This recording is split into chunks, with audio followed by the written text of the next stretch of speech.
안녕하세요. 세상 천지에 인복이 없어도 그렇게 없을까 싶은 게 제 인생이었습니다. 저는 어려서부터 아빠 없이 컸어요.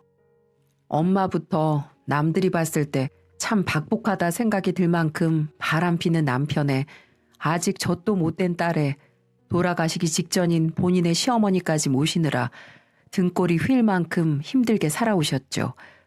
그러다가 아빠는 결국 바람으로 시작해 바람으로 끝을 맺어 집을 나가버리셨고, 다행인지 불행인지 그 시기에 엄마의 시어머니인 저의 친할머니도 돌아가셨습니다. 그 이후로는 엄마 혼자 저를 홀로 키우시면서 힘든 시간을 보내셨어요. 사춘기 때는 안 그래도 힘든 엄마의 마음을 더 힘들게 했고요.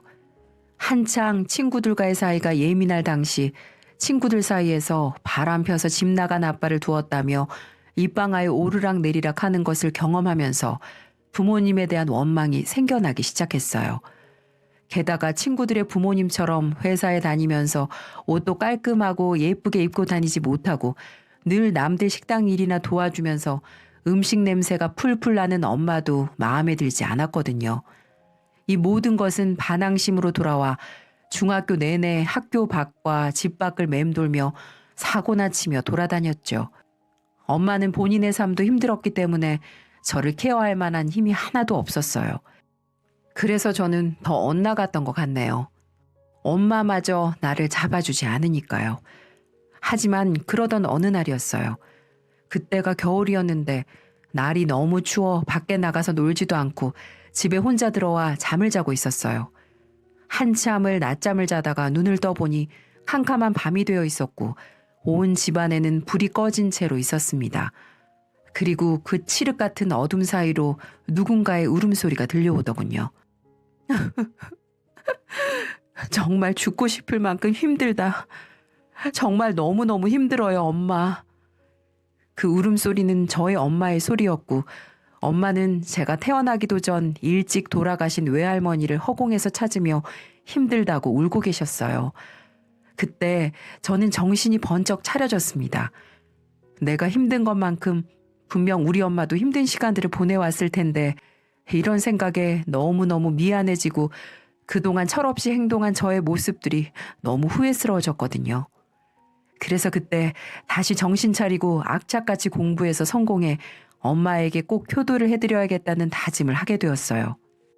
덕분에 저는 고등학교 3년 내내 전교 등수에서 놀 수 있었고 대학도 서울권에서 꽤나 좋은 곳에서 나와 취업까지 순조롭게 마칠 수 있었습니다. 제가 취업에 성공하던 날 엄마가 얼마나 기뻐하셨는지 몰라요. 그동안 남 밑에서 자존심 다 굽히고 일해가면서 모진 수모를 다 겪으셨는데 그걸 보상받는 기분이라며 너무나 좋아하시더라고요. 행복해하시는 엄마의 모습을 보니 저도 뿌듯했습니다. 이제야 실컷 효도해드릴 수 있겠다 싶었거든요. 첫 월급 나왔을 때는 맛있는 음식도 먹으러 가고 옷도 좋은 것으로 싹 사드렸어요. 그리고 매달 용돈을 드리면서 이제는 엄마도 좀 편하게 사시라며 말씀을 드렸습니다. 그렇게 하루하루 안정적으로 바뀌어가는 삶을 누리면서 저는 이 모든 것이 다 행복했어요. 그리고 또 하나의 행복을 얻게 되었죠. 바로 저를 많이 사랑해주는 남자친구를 만났습니다. 남자친구는 회사 동료가 아는 선배를 소개시켜 주어 만나게 되었어요. 처음 나가던 소개팅 자리에서 어찌나 떨렸는지 모릅니다. 하지만 저희는 서로 둘 다 한눈에 결혼할 사람이라는 걸 느끼게 되었고 그 후로 6개월 만에 결혼을 약속해 일사천리로 시까지 마쳤습니다. 시댁도 시어머니나 시아버지가 조금 유별난 부분이 있는 것 같아 보이긴 했지만 결혼 전까지만 해도 본성을 드러내지 않았기 때문에 저는 대수롭지 않게 생각하며 결혼까지 하게 되었어요. 그러다 갑작스럽게 사이가 틀어진 계기는 남편의 사업 실패 이후였습니다.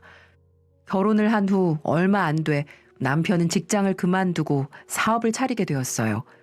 초반에는 힘든 시기가 있었지만 나름 잘 극복해 안정기에 접어들게 되었는데 몇 년이 채 안 되어 투자 사기를 당하면서 망하게 되었습니다. 그때는 저희가 살던 집까지 팔아서 빚을 메꿔야 했기 때문에 일단은 제일 돈이 되는 집부터 팔아넘기고 어쩔 수 없이 시댁으로 들어가게 되었어요. 그날로부터 저와 시댁의 불화가 시작되었습니다. 저는 시어머니와 제가 나름 잘 맞는다고 생각을 했었어요. 그렇게 깐깐하신 분도 아니었고 평소에 필요한 경우가 아니면 만나는 일도 별로 없었기 때문에 이렇게까지 서로 다른 줄은 몰랐었네요. 하지만 시댁에 들어가서 사는 날부터 시작해 시모는 돈 없이 시댁으로 들어와 사는 게 못마땅해 저에게 꼬투리를 잡기 시작했어요. 얘, 너 지금 이걸 설거지라고 하면서 정리해 놓은 거냐? 벌써 결혼 몇 년 차인데 아직도 그릇 정리하는 게 이래서야? 어디다 써먹니 너를? 초반에는 아주 사소한 거였습니다. 그릇을 원래 배열대로 정리하지 않았다는 이유로 시어머니는 트집을 잡았어요. 원래는 잘 정리해 놓는데 그때는 급하게 전화를 받을 일이 있어 잠깐 놔둔 사이에 보시고는 그렇게 말씀을 하셨던 거였어요. 좀 억울했지만 어쨌든 정리를 안 한 잘못은 맞았기에 그냥 들었습니다. 하지만 그 다음부터 시어머니는 그 강도가 점점 더 심해지셨어요. 예, 나 오늘 집에 못 들어오니까 네가 알아서 저녁 차리고 준비해 놔라. 네 시아버지 고기 없으면 밥 못 드시는 거 알지? 불고기 반찬거리 사서 다 해놔. 예, 집 빨래 좀 해라. 도대체가 너는 손이라는 게 달려있긴 한 거라니? 어떻게 된 애가 청소고 빨래고 제때 하는 법이 없어. 등등. 어머니는 평소에 제가 잘해놓은 것도 어쩌다 한 번씩 늦게 한 걸로 트집 잡으시고는 뭐라고 하셨어요. 그리고 점점 더 모든 집안일을 저에게 맡기셨고요. 저는 처음에는 어쨌든 며느리 된 도리로서 하긴 했습니다. 그런데 점점 정도가 심해지는 걸 느끼면서 반항을 하기 시작했어요. 남편에게 이야기를 해서 어머니를 말려보라고도 했고 저도 따졌습니다. 어머니, 저도 밖에서 일하고 와서 너무 힘들어요. 어머니도 좀 같이 도와주세요. 제발 언제까지 이렇게 트집 잡으실 거예요? 하지만 제가 따질 때마다 시어머니는 저보다도 더 불같이 화를 내셨고 아들이 뭐라고 할 때는 저보고 요망한 것이 본인 아들 꼬드겨서 집안을 다 갈라놓는다며 억지를 부리셨어요. 그렇게 반복되는 상황에 저는 지쳐버려서 어머니가 뭐라고 하든 말든 어떻게든 빨리 돈 모아서 이 집을 나가자는 생각으로 미친 듯이 일만 했습니다. 그런데 불행은 왜 겹겹이 일어나는 걸까요? 저는 그 당시 무조건 돈만 모아야겠다는 생각에 빠져 일에 집중해 저희 친정엄마와 자주 연락도 못하고 있었어요. 근데 갑자기 엄마에게서 하나의 문자가 왔습니다. 아직도 그 문자는 잊혀지지가 않네요. 현지야, 정신 차리고 잘 들어. 엄마, 위암이란다. 몸이 요즘 부쩍 안 좋고 속이 안 좋아 병원 갔더니 의사가 그러네. 우리 현지, 엄마 걱정하지 말고 엄마가 이 세상에 너밖에 없는 거 알지? 미안하다. 이렇게 청천벽력 같은 문자가 날아왔습니다. 저는 그 자리에서 주저앉아 버릴 수밖에 없었어요. 세상에 단 하나뿐인 엄마를 잃어야 한다는 생각에 너무나 큰 상실감이 들었습니다. 그래서 곧바로 전화를 드렸더니 아무 말도 못하시고 울고만 계시더라고요. 차마 당신 딸에게 육성으로는 말을 못하시겠는지 계속 울기만 하셨습니다. 저 또한 엄마가 안 계시면 저에게는 핏줄이 이어진 가족이 단 하나도 없게 되는 거였기 때문에 너무나도 무서웠어요. 하지만 엄마의 건강은 어떻게 해결할 수 있는 상황이 아니었고 그저 병원에 머물면서 하루하루 약물을 통해 생명을 연장시켜보는 수밖에 없었습니다. 저는 그날로부터 시댁에도 이야기를 해놓고 일도 그만둔 뒤 엄마를 병원에 입원시키고는 매일매일 병문안을 갔어요. 예, 너는 어떻게 된 애가 니네 엄마 챙긴다고 시댁을 나 몰라라 할 수가 있어? 너 때문에 나나 네 시아버지나 네 남편까지 밥도 제대로 못 먹고 있는데 어쩜 그렇게 네 엄마만 챙기니? 왜 이렇게 애가 이기적이야? 시어머니는 제가 일주일 내내 병원에만 가 있어서 식사를 제대로 못한다며 성을 내셨어요. 그리고는 일주일에 딱 3번까지만 가라고 으름장을 내셨고요. 어머니, 저희 친정엄마가 죽을 상황에 놓여도 그렇게 말씀하실 거예요? 저희 엄마 평생을 저만 보고 사신 분이에요. 그런 엄마, 제가 옆에서 돌아가실 때까지 지키겠다는데 왜 그걸 뭐라고 하시는 거예요? 저는 3번만 가라는 어머니의 말씀에 너무 화가 나서 따졌어요. 하지만 시어머니는 더 독한 말로 사람 마음을 무너뜨리더군요. 아니, 사람이 왜 그렇게 목숨줄이 질겨? 산 사람 생각해서 그만 가야지. 아주 그냥 죽을 사람 가는 날까지 기다렸다가는 산 사람들까지 죽겠다. 하나밖에 없는 며느리라는 건 제 엄마만 챙긴다고 시부모는 쳐다도 안 보니 원. 도저히 저로서는 상식적으로 이해를 해보려고 해도 이해가 안 되는 못된 말들을 꺼내는 시어머니를 보면서 큰 충격을 받았습니다. 어머니, 당장 사과하세요. 당장 방금 하신 말씀 취소하시라고요. 우리 엄마한테 막말한 거 도로 물으시라고요. 어머니가 그러고도 사람이세요? 사람이시냐고요? 어머, 얘 좀 봐라. 아주 눈알 부라리면서 이야기하는 게 이제는 앞에 어른도 안 보이나 보구나. 내가 뭐 틀린 말 했니?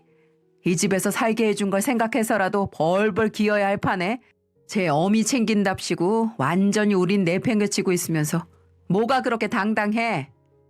그렇게 상식 밖의 이야기를 꺼내시는 시어머니한테 정말 크나큰 실망을 하고 말았습니다. 저는 그날로 아예 병원으로 들어가 시댁에는 거의 들어가지도 않았어요.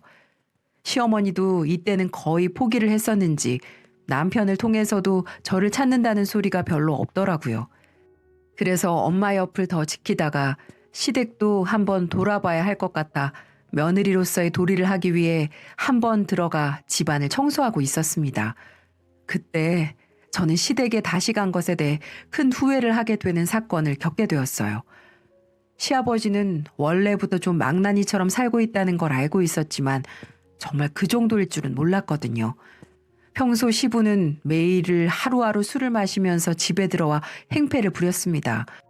술만 마시면 완전히 미쳐서 집에 있는 그릇도 깨고 온 집안 사람들 자고 있는데 소리를 고래고래 지르며 깨우기도 했죠.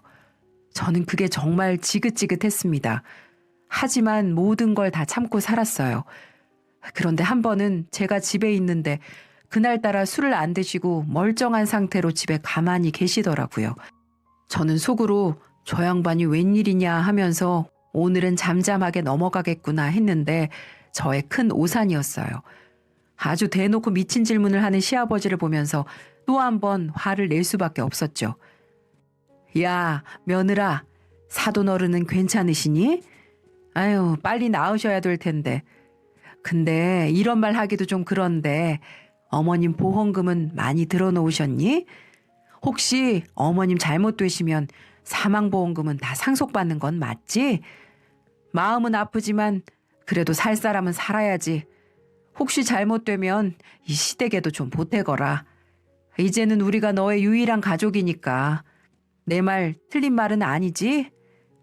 이 집은 시어머니만 미친 게 아니라 시아버지도 개념 따위는 밥 말아먹은 집안이었어요. 아버님, 어머님에 이어서 진짜 너무하시네요. 어떻게 사람 목숨을 그렇게 쉽게 말하시는 거예요? 어떻게 해요? 저는 그날 정말 시댁을 완전히 뒤집어 엎으면서 시부와도 대판 싸웠네요. 그 모습을 보면서 나중에 외출 갔다 들어온 시모와 일 끝나고 들어온 남편이 보면서 말릴 정도였죠.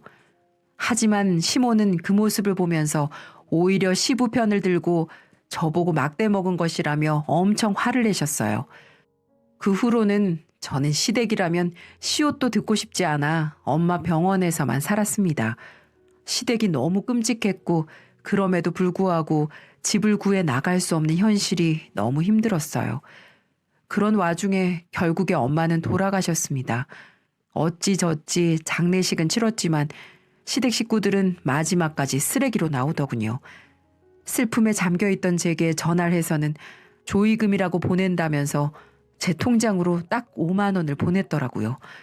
당신 며느리의 어머님이 돌아가셨는데 전화로 5만 원이요? 전 너무 열을 받아 다시 5만 원을 보내주고 이 집 며느리로 사는 건 그만해야겠다고 다짐을 했습니다. 아무리 어른이라지만 공경해야 되는 사람이 있고 무시해야 하는 사람들이 있잖아요. 이 시부모들은 더 이상 제게 어른들이 아니었습니다. 이 사람들에게는 배울 점이라고는 눈꼽만큼도 없었거든요. 그러다 저에게도 드디어 그동안 그들에게 당했던 수모를 속 시원히 갚아줄 수 있는 기회가 생기게 되었어요. 어느 날 새벽 집에서 자고 있는데 어머니가 소리를 치면서 안방에서 뛰어나왔습니다. 아이고, 이게 무슨 일이래니? 아들, 네 아버지 쓰러져서 지금 병원에 있댄다. 이게 무슨 일이야 글쎄. 그 소리를 들은 저희는 그날 밤 급하게 병원으로 달려갔고 아버님은 술에 완전히 취해 인도를 걸으시다가 도로 쪽으로 발을 헛디뎌 넘어지면서 뒤통수를 인도의 턱에 심하게 박으신 듯 했습니다. 몸을 가누지 못하는 상태에서 머리를 세게 부딪혔기 때문에 그 자리에서 이미 머리에서부터 출혈이 심하게 나 있는 상황이었죠. 급하게 조치를 취해서 생명은 붙잡아 놨지만 앞으로 어떻게 될지 경과를 지켜봐야만 했어요. 그때 당시까지도 온갖 히스테리를 부려대는 시부모에 대해 감정이 완전히 나빠져 있던 저는 정말 그러면 안 되지만 속으로 좀 잘 됐다 싶었습니다. 무서운 생각이긴 하지만 우리 엄마에게 잘못한 것에 대해 벌받는 거라는 생각까지 들더라고요. 시어머니는 그때부터 다시 이상한 요구를 하셨어요. 저보고 당장 일을 그만두고 시아버지 병간호를 하라고 하셨어요. 에휴, 나는 늙어서 힘도 없으니까 젊은 네가 네 시애비 좀 돌봐라. 네 엄마 간호해봐서 잘할 거 아니야. 설마 네 엄마는 챙기면서 네 시아버지는 내팽개치는 거 아니지? 어머니, 제가 왜요? 우리 엄마는 돌봐줄 사람이 아무도 없었지만 시아버지는 어머니 남편이잖아요. 그럼 어머니가 챙기셔야죠. 저는 어머니 아들 챙기는 것도 바쁘고 힘든 사람이에요. 갑작스럽게 할 말 다 하는 저를 보면서 시어머니는 깜짝 놀란 눈치였습니다. 하지만 그대로 물러설 분이 아니셨죠. 이 요망한 것이, 야, 너는 네 엄마 챙기면서 우리 아들한테 얼마나 소홀했는데? 그건 남편도 다 이해를 한 상황이었어요. 그리고 어머니가 저한테 엄마만 챙긴다고 뭐라고 하시기 전까지는 저 병원 다니면서도 집안일 열심히 하면서 청소에 밥에 단 한 번도 소홀히 한 적이 없어요. 근데 이번엔 우리 엄마 사망보험금까지 노린 시아버지 병간호를 하라고요? 절대 못해요. 당당하게 맞서는 저의 모습에 시모는 흠칫했습니다. 그리고 아들까지도 나서서 어머니를 말리는 통에 시어머니는 결국 본인이 시아버지를 돌볼 수밖에 없었어요. 근데 솔직히 시어머니는 시아버지를 정성껏 돌보지도 않았습니다. 병원에서도 보호자를 찾을 정도로 저희 시어머니는 시부 병원에 좀채 가질 않으셨거든요. 어머니는 그래도 긴 세월을 같이 산 아버님이 걱정되지도 않는지 정말 병원에 머무는 시간이 적더라고요. 애정도 사랑도 의리도 없는 모습을 보면서 참 이해할 수 없는 종족이라 생각하며 보냈어요. 시아버지는 남편만 주말에 한 번씩 찾아가서 돌아보는 정도였습니다. 하루는 제가 보다가 안 되겠어서 어머니에게 말했어요. 어머님, 아버님한테 안 가보세요? 병원에서 잘 지켜주고 있는데 내가 왜 가야 하니? 정말 황당하고도 어이없기 짝이 없는 소리를 하는 걸 보면서 저도 한마디 더 했습니다. 아우 참, 어머니도 참 어머니답네요. 그런데도 아버지 저렇게 명줄 길게 오래도 사시는 걸 보면 두 분 다 대단하신 분들인가 봐요. 참 존경스럽네요. 뭐야? 너 지금 나 비꼬는 거냐? 어? 저의 도발에 어머니는 노발대발하면서 마구 화를 내셨어요. 하지만 그냥 물러설 저도 아니었죠. 네, 어쩜 그렇게 인정들이 없으신 건지 제가 참 놀라워서요. 이제야 이해가 되네요. 우리 엄마 아플 때도 그렇게 모진 말로 사람 속 뒤집어 놓으시더니 어머니는 애초에 가족한테라고는 애정이 눈꼽만큼도 없으신 분이었네요. 아니 이게 이 고이한 것이 속이 다 시원했어요. 그 뒤로 저는 두 분을 신경 쓰지 않으면서 살았습니다. 갑자기 잔뜩 흥분된 목소리로 남편이 어머니를 부르며 다급하게 들어왔습니다. 엄마, 잠깐 나와보세요. 얼른요. 아유 참, 왜? 큰아버지한테 아버지 병원비 명목으로 돈 빌리셨어요? 뭐? 아니 갑자기 그건 왜 묻냐? 돈 빌리셨냐고요? 묻는 말에 먼저 대답부터 해주세요. 그래, 빌렸다. 빌렸어. 내가 좀 쓸 데가 있어서 빌렸다. 왜? 어디에 쓰셨는데요? 적은 돈도 아니고 보험도 아버지 다 들어놓으셨는데 그 돈을 어디다가 쓰시려고 빌리셨어요? 지금 집안 망신시키시는 거예요? 큰아버지한테 전화 왔어요. 병원 한번 가볼까 하는데 어디냐고요. 그러면서 제게 조심스럽게 병원비 명목으로 2천만 원 빌려가셨다고 말을 하는데 도대체 왜 빌리셨냐고요.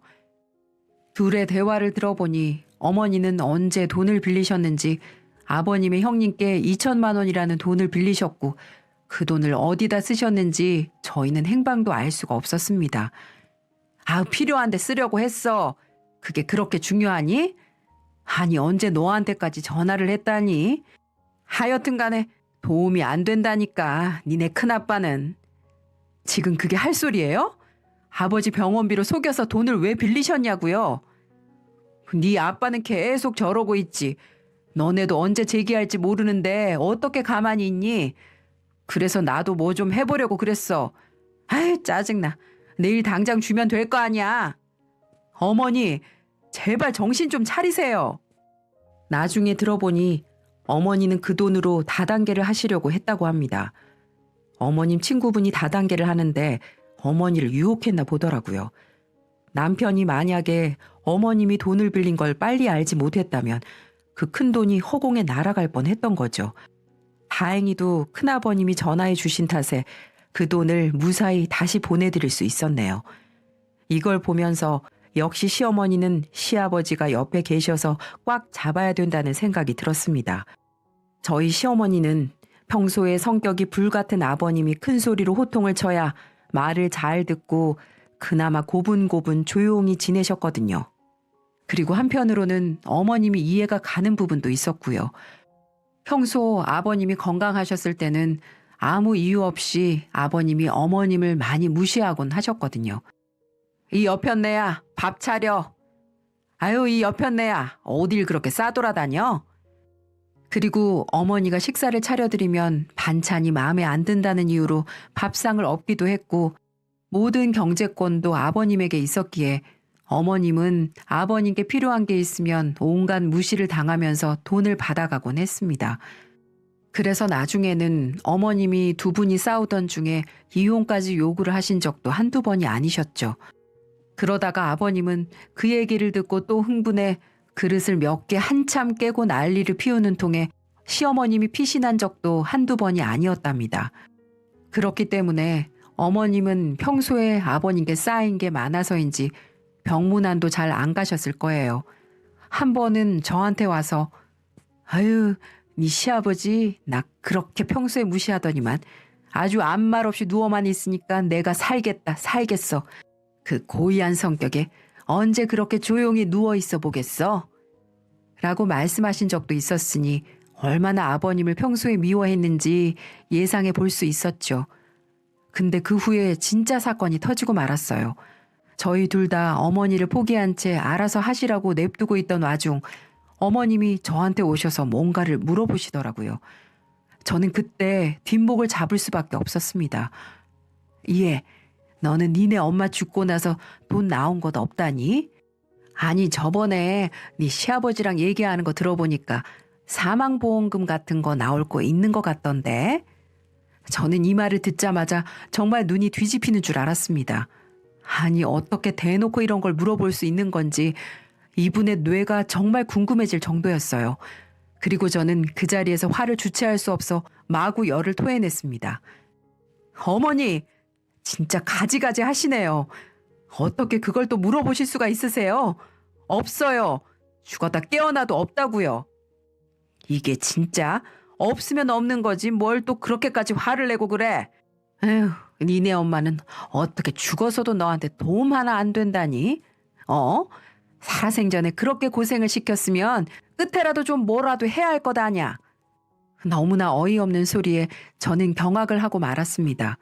하지만 어머니는 거기에서 그치지 않더군요. 이번에 니네 시아버지 사망보험금이나 기다려야겠다. 그 인간 뒤지면 나도 이제 떵떵거리며 살아야지. 이런 막말을 하시는 겁니다. 철저하게 자기중심적으로 생각하는 시어머니를 보면서 저는 더 이상 상종하고 싶지도 않았어요. 그래서 그 길로 퇴근 후 집으로 돌아온 남편에게 저는 이야기를 했어요. 여보, 나 더 이상은 어머니랑 못 살겠어. 우리 엄마 사망보험금 노리는 것도 모자라서 이제는 아버님 돌아가시고 나면 나올 것까지 벌써부터 생각하고 계신다고. 어떻게 사람이 그래? 나는 더 이상은 어머니랑은 같이 못 있겠으니까 당신이 선택해. 나랑 있을 건지 어머니랑 계속 같이 살 건지. 저의 이야기를 들은 남편도 흥분을 감추지 못하더니 그 자리에서 어머니 방으로 찾아가 이 집을 나가겠다고 엄포를 놓아버렸습니다. 어머니, 해도 너무하시네요. 쪽팔린 줄 아세요. 그깟 돈이 사람 목숨보다 소중해요? 왜 남의 목숨값을 어머니가 그토록 바라시는 건데요?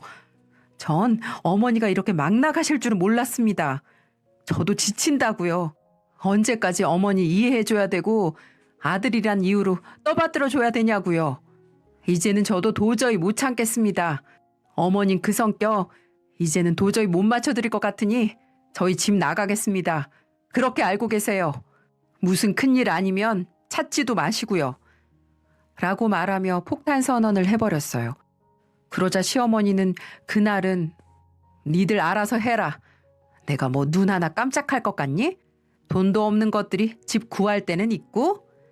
이렇게 깎아내리시더니 며칠 뒤 정말로 저희가 짐 싸서 나가려고 하니 남편에게 본인이 말이 심했던 것 같다며 나가지 말라고 애원을 하시더라고요. 참, 그 모습이 무슨 쥐새끼가 손바닥을 빌어가며 제발 가지 말라고 싹싹 비는 것 같이 보였습니다.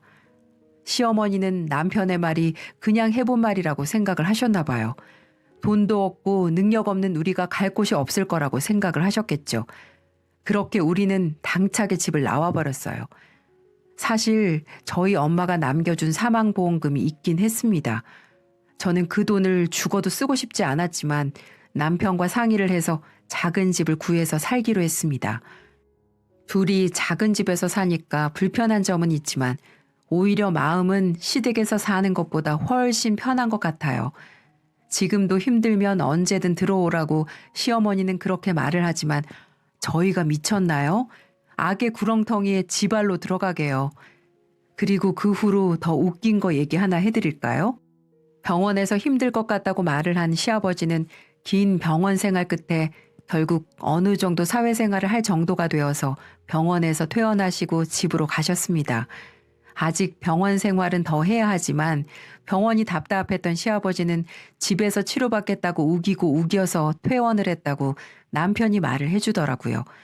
그 덕분에 시어머니는 아주 죽지 못해 사는 사람처럼 시아버지의 간병하랴, 시아버지 병원 데리고 다니랴, 시아버지 잔소리 들으랴, 시아버지 시중 들랴 아주 죽을 맛이라고 하더군요.